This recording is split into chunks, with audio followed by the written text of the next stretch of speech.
Hey everybody! Happy Monday! Alright guys, I am seriously so incredibly excited because today we're going to be talking all about spam content triggers. We're going to be talking about just how to avoid that stupid promotional tab and how you can become more so aware of where your emails are actually getting placed in your subscribers' inboxes. So if you're here, definitely say hello. If you're catching the replay, definitely give me a hashtag replay.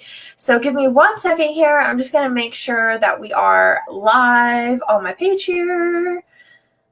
Always double checking all the good stuff. So let me just refresh it. It's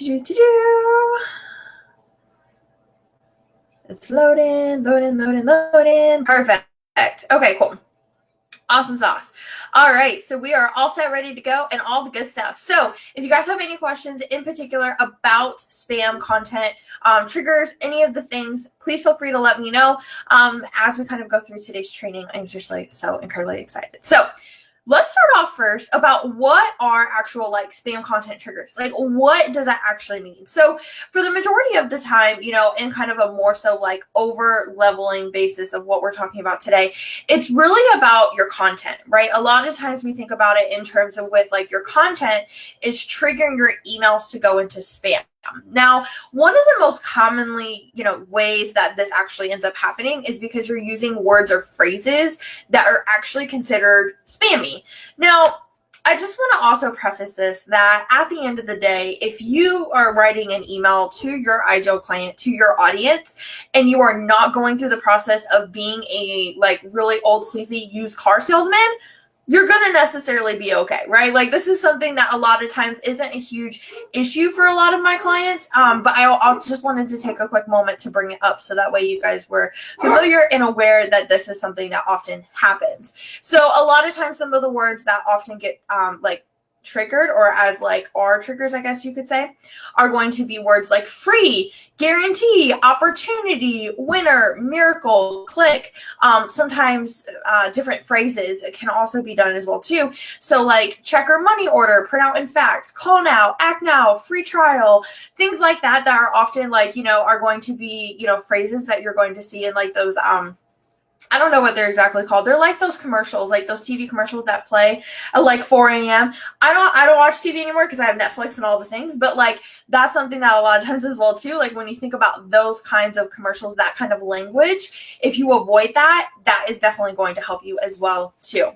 The other thing that I'll also mention as well is going to be links. And so I'm actually going to be sharing my screen here in a second. And I'm going to be walking you through how you can actually kind of intercourse this all together. But for links, a lot of times, people will use an excessive amount of click here. Or one of my clients also was really terrible about this, where she would actually just put in the full long link every single time. And that also will give you, a higher chance of having your email sent into spam because you have these super duper long links, or your links don't even work, which I see this all the time as an email marketing strategist. It's always a good rule of thumb to make sure you're checking your links, which a lot of this is just common sense, right? Which makes it really super easy just to make sure you're doing the things. The last thing that I'll mention as well too is going to be in terms of with your images. This is where I usually kind of come into play with having, something more so where I'm like, you know what, at the end of the day, I really recommend doing plain text emails, focusing on not using a ton of images, because oftentimes when you overload your emails with a ton of images, it can also impact your sender score. It can impact, that deliverability and all these other pieces as well too, which goes into making sure that you keep your stuff out of spam. So let me go ahead. I'm going to share my screen here, and I'm not going to show you guys GlockApps in terms of, if you haven't already, I guess I'll preface this, in the description of this video, there is a Loom tutorial for you to be able to check it out.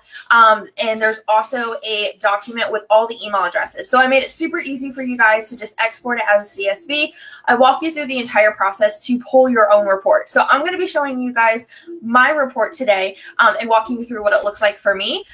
And kind of explaining for you how you can use GlockApps in order to be able to take a look at your emails in a different way that often are just a little bit different. So yeah, we have all the things happening today between my husband and Nick and all the things, so I apologize. But let's go ahead and share my screen here. So I actually made this, hopefully it's like 6,000 times bigger on my screen, but hopefully you guys can read it. And it'll make it a little bit easier as I walk things through with you guys today. So if you guys have any questions, please feel free to let me know. All the good stuff. Let me just see here. So, okay, so we talked about links, all that. Okay, now when you go through the process of running this report, you're going to be able to see here as we scroll on down. So again, it looks a little bit different because it's like supersized, so you can see it. But as you can see here, so this is like Amazon work mail. And you're going to be able to see here, it says delivered to inbox. And so that automatically tells me, perfect, it went through the process of going directly to your inbox. So you can use this information in order to be able to target specific email providers in terms of with making sure that your emails actually get put into the inbox tab. So if we scroll back up here, you'll actually see that 70% of my emails go directly to inbox, 25% go to tabs, 2.8% go to spam, and then 1.4 just like magically disappeared into cyberspace. So as we scroll down, I'm going to just show you guys. So all of these went to inbox, so that's why we're seeing the green. Okay, so for this particular, so for G Suite, it went to the promotions tab. Now, generally speaking, and even if we scroll down, you're going to see all this went to promotions, all these. It happens. Now, when it comes to Gmail specifically, the number one thing that you want to make sure that they do, especially in that very first email that you ever send them, is you have them pull it over to inbox. You have them do that process. Otherwise, generally speaking, it's just going to go to promotions, unfortunately. It's the silliest thing ever. I personally don't even have the tab set up. I just have everything move over to my inbox because I want to see everything. But some people still take advantage of using the tabs within it. So just making sure that you have them and specifically stating in your email to pull it over is going to help you with your Gmail specifically.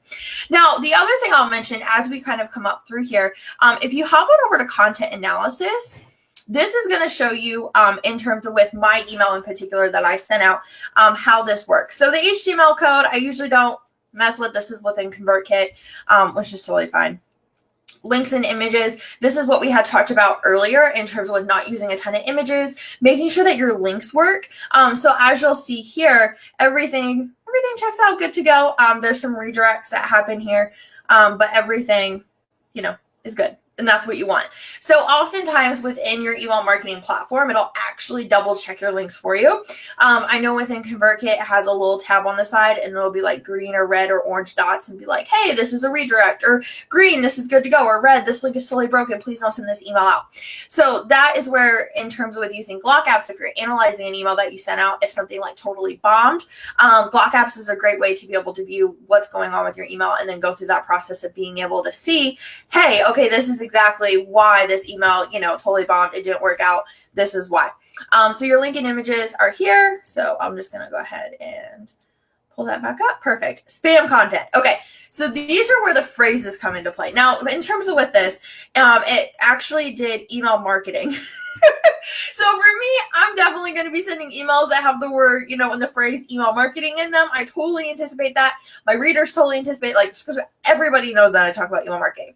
So for me, I don't necessarily rate this as a spam phrase for me personally. But if I was using words that I mentioned earlier, click here, writing in all caps, going through the process of your income, all of that, you can expect those phrases to show up there. And the cool thing is that a lot of times, for me, I never would have thought email marketing would have been a phrase that would have been, put as spam. So walking you through the process of putting that in there, and, analyzing your email, whether it's once a month, taking a look at your emails and just totally bomb, this is a great tool to be able to do that, right? Okay, so that's within your spam content. Now, the other thing I wanted to kind of also mention as well, too, is a lot of times it really comes down to your email engagement and your sender reputation. So we already went through the process of talking a little bit about that in previous live videos that I've done. But just as a reminder, as we're going through here, when you go through the process of using GlockApps and pulling up your report, you can see not only just your email placement results that we already talked about, but you can also see your sender authentication, making sure all of these are green, they're all passed. That's the goal. And then also too, you can see your sender score. Your sender score has so much to do in terms of with your deliverability, being able to stay out of the promo tab and just focusing on being able to get directly into their inbox. And so a lot of times it's really about those two different pieces. It's about your email engagement and your sender reputation. And I go more into detail about it, but the biggest thing is I want you guys to remember and kind of take away is it's really about your open rate and your bounce rate. Making sure that you use the process of, catchy little subject lines that directly relate to their targeted pain point is the first thing. The second thing is going to be your bounce rate. Your bounce rate and making sure that your list is cleaned up. And also, too, GlockApps has an amazing tool as well, too. It's called the Bounce Monitor. So it'll actually go through the process of taking a look at your emails that you're sending out, why they bounced, and give you a lot more information than your normal email marketing providers will provide you, which is super helpful. And also, too, why you don't ever buy email lists, right? Because that is definitely a key way that you will definitely get landed into spam faster than you could probably even say it. Okay, so within that, clean out your list. Don't buy emails. Focus on using GlockApps in order to be able to walk you through this process super easily in terms of being able to get personalized information, because I could sit here all day and give you information on it, but the biggest thing is that you use GlockApps to get your own personalized report. The last thing that I'll mention is action steps. So your action steps actually will give you, and it might be a little bit hard to read because there's a lot of text, but these will give you exact things that you can do. And so if we look here at number 5, it talks about filter your email to promotions tab. So it'll give you some different ideas in terms of with how you can get out of the promotions tab, which is remove images, reduce the number of links to 3 or less, change the standard. Oh my gosh, I can't even read it on my end. Change the standard footer added to the email by your ESP, which I've already done. And so some of these things you're like, oh, okay, cool. That makes sense. And then other things like, oh, I've already gone through that process. I've already done that. You can also change the tone of your message. All these different things are inside of GlockApps for you and will give you really good ideas. Instead of going through the process of going onto YouTube and being like, how do I get out of the promotions tab? They specifically tell you how to do the things. And this has been so incredibly helpful, especially as I do this for my clients, and being able to just make things a lot more streamlined, a lot more simple, and easy to do the things. Okay, so within that, that's really what it comes down to. It's really about focusing on your content, but not even just your content. It's really about going through the process of knowing what it looks like in terms of on the back end, knowing, okay, what is my sender score? What does this look like? What does my deliverability look like? What are the specific email marketing, providers that I need to look at in terms of being able to change that? So if I was looking at this for an example, I would pull this up and be like, okay, so I have, these particular providers that I need to look at, which is mainly Gmail, which is totally fine. In terms of these are what are getting delivered into different tabs. This is not what's getting it. So it gives you an actionable list for you to work off of, an actionable list to do the things. Last thing, I feel like I've said last thing a couple times, but I have so much to say about all of this. So if you guys have any questions, feel free to let me know. If you're catching the replay, you can definitely ask any questions that you would like. I'll be popping back over to answer them for you as well too. But the last piece of it, and I get this question a lot, is about using a free email address. And guys, at the end of the day, when it comes down to it, you don't want to use any kind of free email address to be able to send this out. And so this is where it comes back into your sender score and being able to have an authenticated domain that you can use and be able to create a reputation around and all of that. When you use a free email address, it doesn't give you that opportunity. So make sure you use your domain to be able to do that because it does make a huge difference in terms with your deliverability. All right, guys. Holy guacamole. Thank you so much for hanging out with me today. I really appreciate it. I think the biggest thing is that, and for a lot of us, it really comes down to taking the time in order to be able to pull the report, take a look at it, and then create these actionable points for either your team or for you to go through in order to be able to really gain, much higher results using email marketing. So if you guys have any questions, again, let me know. I am going to hop off here. I'm going to be hopping on over into the group. If you haven't already, feel free to join us over in Email Marketing Simplified, where I go through the process of sharing even more about, spam, content filters, knowing how to increase your deliverability, your sender score, and literally all of the good stuff. So, all right, guys, I will be back here next week talking about even more things in terms of with email marketing, specifically around the tools that you can use to really amp up your game, and honestly, how you can make email marketing super duper simplified. All righty, guys, I will see you guys next week. See ya.